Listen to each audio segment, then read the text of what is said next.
What's up, everyone? Welcome back to another video. If you don't know who I am, that means you're new. I'm Mark. What's good with y'all? I think I got a good topic for this video. I'm not even saying today because I'm going to try to get a couple in there for y'all, but I think I got a good topic for this video. I think y'all are going to like this. It's been a while since I've done a gun review. I think we could all agree on that. Y'all seem to love the gun review so much. So, and special shout out to Adam for this, all right? You know what? Hold on. If we're doing this, we're doing it properly. Let me go ahead and, close the case up first. Show y'all the case. You know what I'm saying? Y'all already read the title. You know what type of gun it is. All right, come on now. So, this video's topic is going to be on the Beretta 92A1. See, the chamber is clear. There's no mag in there, too. All right.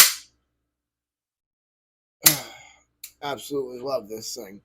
So, of course, and I'm going to run this gun through the 4 scenarios, whether I'd, be okay having this gun. I'm going to go through a little bit of history about it.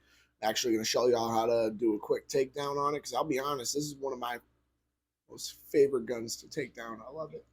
I love doing a field strip on this thing. It's so simple for y'all, too. I could tell y'all through this video. I wouldn't even need to show you guys. I could tell y'all if you had it in your hand, and I'm sure you'd be able to understand how to do it. It is that simple. So, let's get into it. 17 round, 9mm capacity, 17 plus 1, of course. Now, if I'm not mistaken, most of these variants are actually 15 rounders. Now, we also see we have a threaded barrel on here. So, suppressors become no longer part of the NFA. She is ready. She is ready. You know what I'm saying? Now, of course, standard is always going to come, as y'all saw earlier, decocker and safety, right? Now, I'm sure some of y'all are wondering, well, what does that necessarily do, especially the people who are newer to firearms? So, essentially, right? Now, I am not a fucking gunsmith. I feel like look, because I've gotten in arguments with armorers, and I'm not going to lie, some of them clearly didn't know what they're talking about. I'm not a fucking armorer by any standard. I never claimed to be one. But when you're sitting there trying to be a dick for no reason, it's not my fault that I'm going to be a dick back to you. So, in case y'all didn't know this, people who are new, this is a single double action gun. What does that mean? Well, single action means that pulling the trigger causes a singular action of releasing the hammer. Double action means pulling the trigger has 2 actions involved to it, pulling the hammer back and releasing it. Now, single double means that it can be both. Now, I'm sure you're wondering, how does that work? Double check. Chamber is clear. Y'all can see the chamber is clear. There's no mag in there, obviously. I love the slide drop on this thing. You know what? Let's appreciate the slide drop for 1 second with the Beretta 92A1. It is just, oh, it is beautiful. It is beautiful. So, the single action trigger, ready? You can see it's already far back compared to where the double action will be. Double action.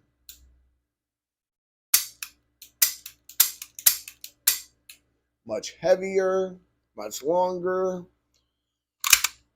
Whereas the single action is obviously going to be much shorter and much lighter. Now, I do believe this is kind of obvious to point out. This is a semi-auto pistol. All right, it is a semi-auto pistol, guys. So, with this being the case, regardless of whether you have it on double action for the first trigger pull, what's going to happen each time you pull the trigger, even if it's double action, right? Let's double check, make sure the chamber is clear. All right, okay. Even if you pull the trigger, the slide's going to come back and is going to be in single action because the hammer's back, which means each shot following will be single action, which is actually great. Why? Because it's definitely going to make it easier for if some people are having to, let's say use it in a competition, say more so don't want to have to deal with, once again, always double check safety first. Maybe some people don't want to have to sit there and deal with double action trigger pull every time, which isn't going to happen here. Now, what I will absolutely say about this gun, as far as how it shoots, is it is an amazing shooter. There is no doubt about that. I love shooting this thing. There's no questioning that. Now, I do want to show y'all how to take this down, as I mentioned before. Chamber's clear. All right, so look, see this little button right here? See this little notch right here? Press in the button, turn this, and bam. That fucking simple. It is that easy, for you to not disassemble, but take apart the slide from the frame. Now, of course, you can always go further into it, recoil spring, barrel, whatever, guide rod, all that good shit, right? However, that is the main part I wanted to show y'all. I love that shit. I love how easy that shit is. Just like that. I love it.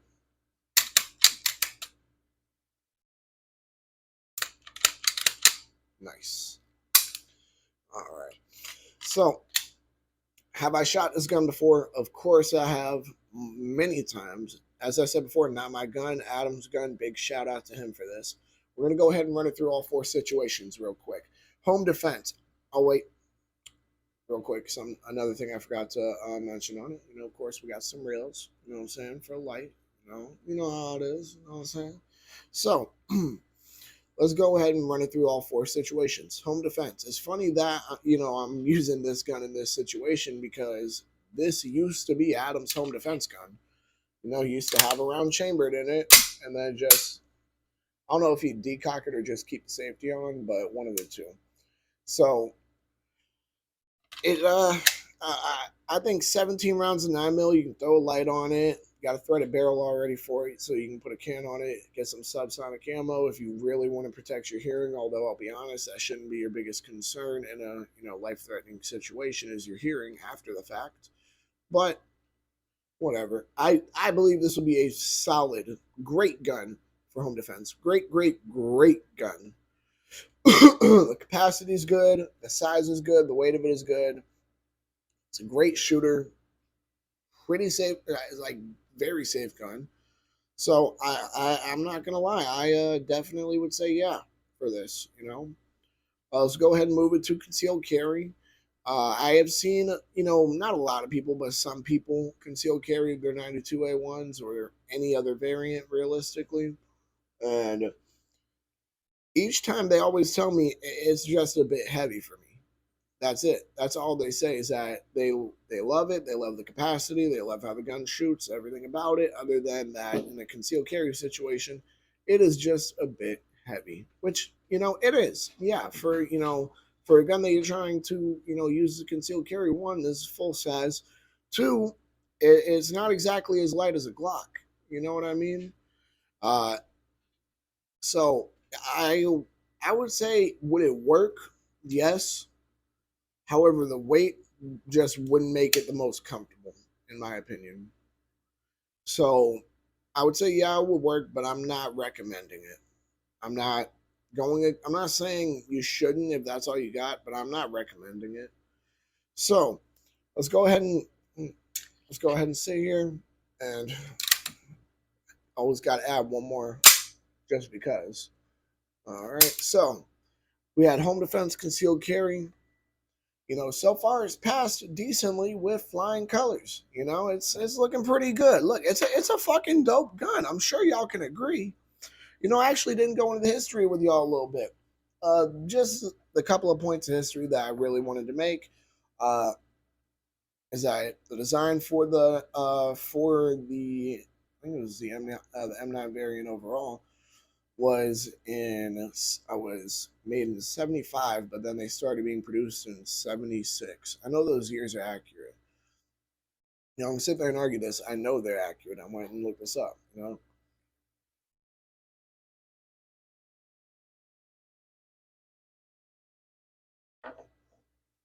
It's been almost a week since I uploaded. I miss doing this for y'all. Let's go ahead and move into the SHTF situation.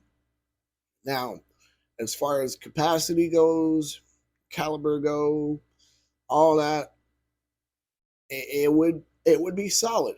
The only thing I would say is that while yes, they are very popular firearms, I would argue that you're not you're not gonna find anywhere near the aftermarket parts for it that you would, for example, a Glock, right?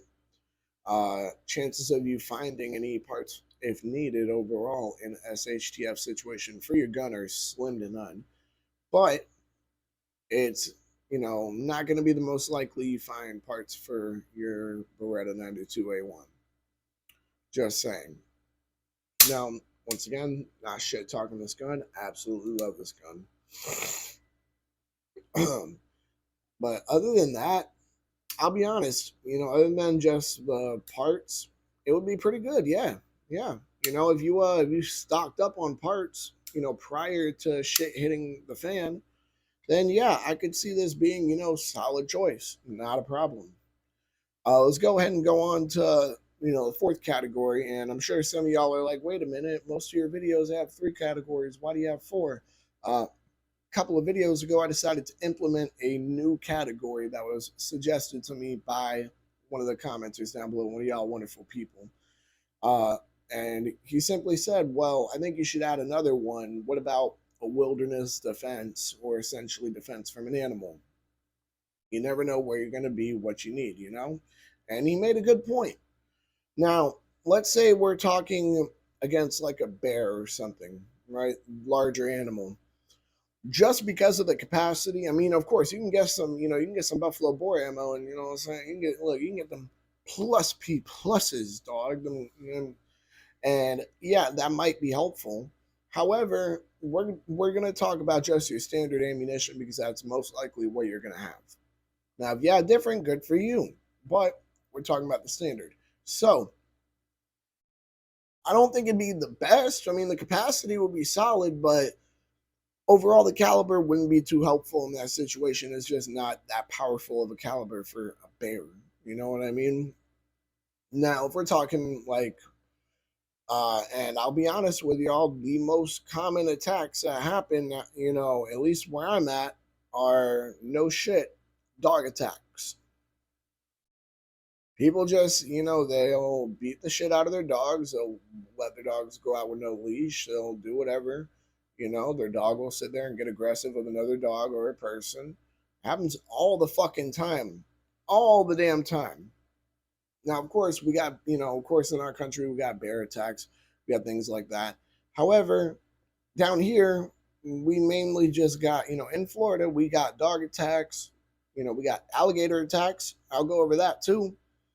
And I think I don't even know if there are too many like cases of coyotes attacking people here in Florida.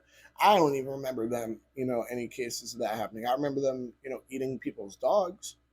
But regardless, as far as an alligator would go, I wouldn't believe it'd be the best caliber as well. However, I do hold this point as well with the bear that generally speaking, loud noises do scare animals away. However, you don't want to rely just on that. You know what I mean? That's just not really a great idea. So, as far as an alligator or a bear, I would say not the best. The capacity, though, might make up for, the fact that 9mm wouldn't be the strongest caliber against those animals. Now, let's go on to, like, coyote, dog, animals more of that size that are trying to attack you, I feel this would be great. Now, I'm sure some people are going to sit there and make the argument, oh, yeah, well, that's overkill.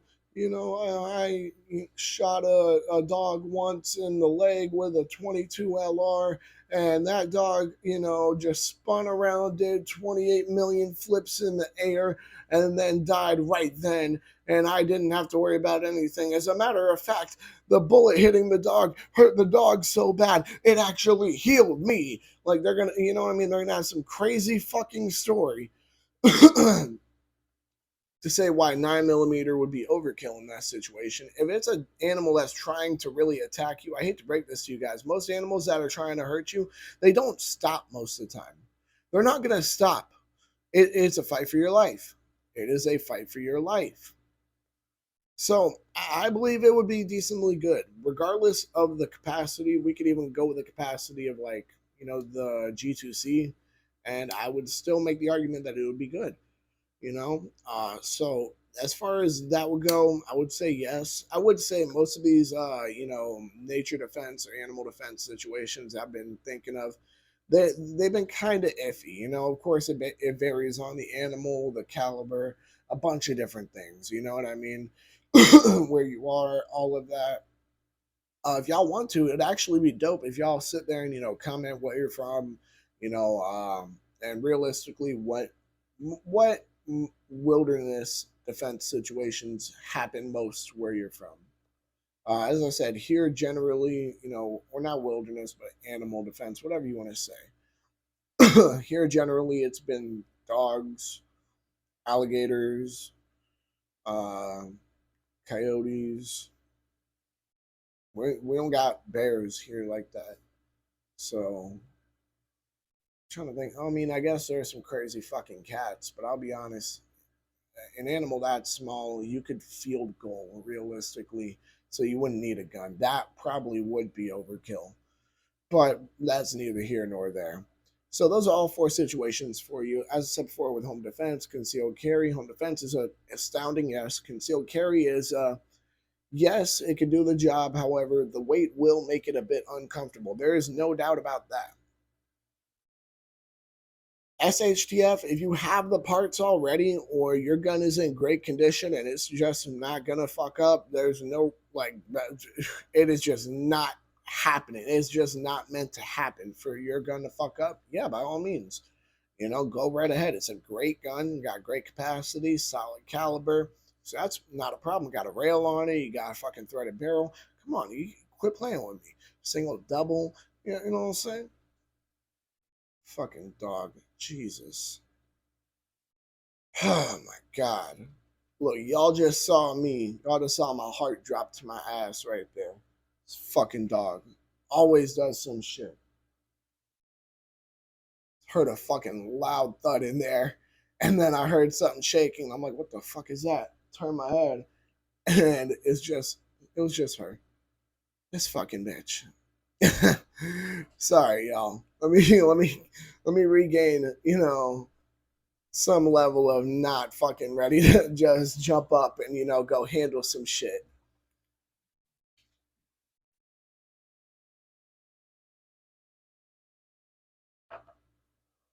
So, as I was saying, SHTF, you have the parts. If you have the parts or your gun is just not, it's just not happening. It's not meant to happen to where your gun is gonna fuck up. Then by all means, great gun, as I said, great capacity, threaded barrel. You got you got some rails right here. You can attach a light to, even a laser if you like. But I prefer a light over a laser. But get both. I got a combo. You know what I'm saying? Combos are dope. But regardless, as I was saying, single, double, decocker, all the good shit. All right. So yeah, that would be good.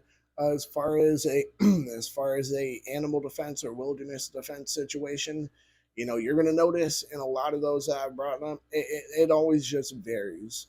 Uh, that's why I want y'all to kind of sit there and go ahead and add those comments in there. Let me know. You know what I mean? It would give me some suggestions on what I could add more so in those situations. Now, I hate to break this to y'all, but you know what? Actually, I'm gonna add one more thing to the animal defense thing, just because. Fuck it, why not? Right? Let's say you're stranded out at sea, and I believe that there's a solid. You're worried about sharks, right? I believe there's a solid chance that you could. I might be mistaken. I don't know. I'm not a shark expert. I'm not an animal. I'm not none of these animal experts. I know, what I know though. But however, though, I do believe that 17 rounds of 9 mil or 17 plus one of 9 mil, you know what I'm saying, would definitely do the job against a fucking shark. You know what I'm saying? Fuck Jaws. Quit playing with me. Now, something I'm sure y'all have been waiting to hear in this video. I've been waiting to say to myself, it's been too long, y'all. Y'all make sure to like, comment, subscribe, share, hit that bell. When you hit that bell, hit all. And because you're saying, you know what? The Beretta 9281, you know what I'm saying? By the way, those were all safe directions, guys. Nobody is over there. My dog is below where the fuck I'm pointing, so calm down for the fucking safety Nazis. All right. Because y'all think this gun is fucking dope, go ahead and check out the podcast channel, Adam's channel, Centerfire Podcast, Gun Nut TV. Y'all know what the deal is. Y'all make sure to stay legal, stay safe, stay dangerous. Have a good one, y'all. Peace.